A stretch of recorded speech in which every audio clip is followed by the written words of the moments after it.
Teenage Mutant Ninja Turtles, Teenage Mutant Ninja Turtles, Teenage Mutant Ninja Turtles, Heroes in a Half Shell. I'm in my 30s. So yeah, we're going to be doing a review of Teenage Mutant Ninja Turtles Saturday Morning Adventures. This is part of, I guess, a comic line that IDW's been doing called Saturday Morning Adventures.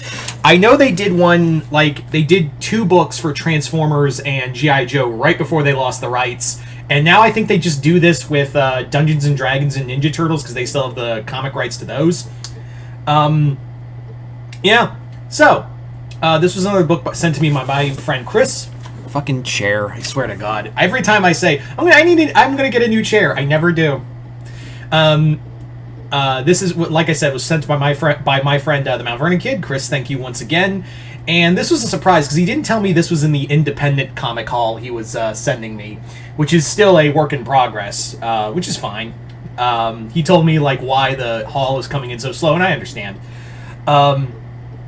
So basically, for those wondering what the Saturday Morning Adventures line is from IDW, it's basically like lost episodes of the 80s cartoons. So, like I said, I think they only do this with the Dungeons and Dragons cartoon, and this. So this is straight up, as you can see, like the 80s era of Ninja Turtles, and it's really just it's a collection of 4 one and done stories, and that's fine. I like that. There isn't like, it's always good to see the 80s cartoon because it's basically what really kicked off everyone's love for the Ninja Turtles. It is written by Eric Burnham, who has done Ninja Turtles before. He was best known for writing IDW's Ghostbusters comics. He was also writing a Godzilla series that was the kickoff for the second generation of IDW's Godzilla line. I only have book 1. I've been meaning to get book 2, but on the other hand, I heard they're doing one big collection of the comic, so I might get that. Who knows? But then again, I'd just be getting the same half of the same book over again. I don't know. Anywho, let's talk about this book. So like I said, it's basically treated as like 4 lost episodes of the series, and it's not really like set in any major continuity. I do know there is a few there in one of these comics. They do meet up with the I believe the 2012. I think the 2000, like the later cartoons. I believe, yeah. I think they meet Rise, and it's like an Into the Spider-Verse story, which makes sense because Ninja Turtles did it first. Me.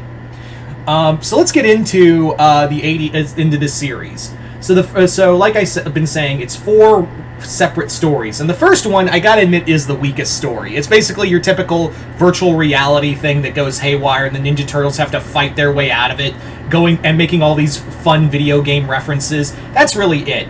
The second story is a little fun, involving one of Krang's Rockmen who gets turned good through a ray created by Professor MacGuffin. These are the jokes, folks.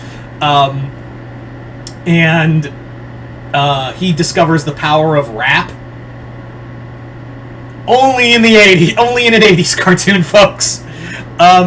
Third story, I think, is my personal favorite of these stories, which involves Casey Jones getting electric powers and like going further than he usually does. Like, the Turtles have to stop Casey as he becomes more aggressive and more dangerous. There's even like some neat little like little references to to Dr. Manhattan, almost like the Watchmen in a bit.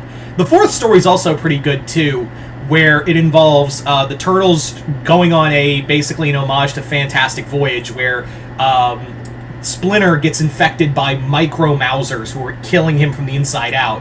So the Turtles have to shrink down and go inside Splinter's body to destroy these Mousers. Which I feel like, I'm like, that's so weird. I feel like that was an episode, right? That had to have been an actual episode. No? It just, that one out of all of these sounds like a legit episode that could have happened in the 80s cartoon. On all of them, really. And that's what I like, is that this really does feel like this has the writing of the classic cartoon. Like, it really gives you the feel of the classic series.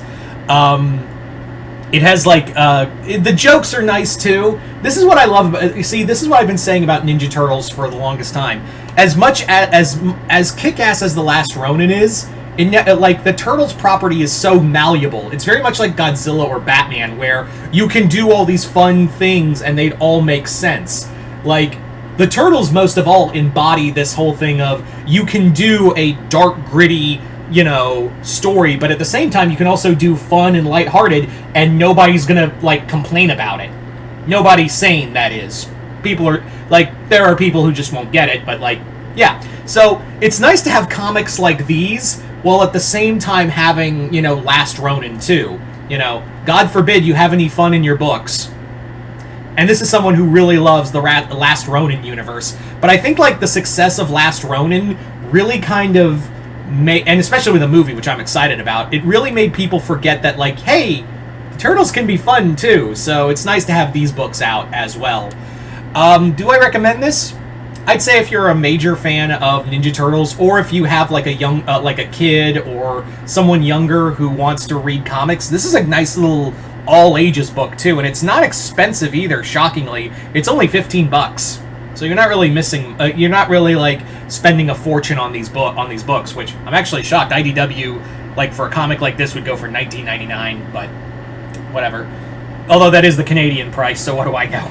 Economics, how do they work? Anyway, yeah, it's a fun book. There's nothing really more I can say about it other than if you love the 80s cartoon, this is definitely worth a read. So there you go. So Chris, thank you once again for the comic. Other than that, hope you all enjoyed this review, and Turtle Power! Fuck, that was bad. Sorry.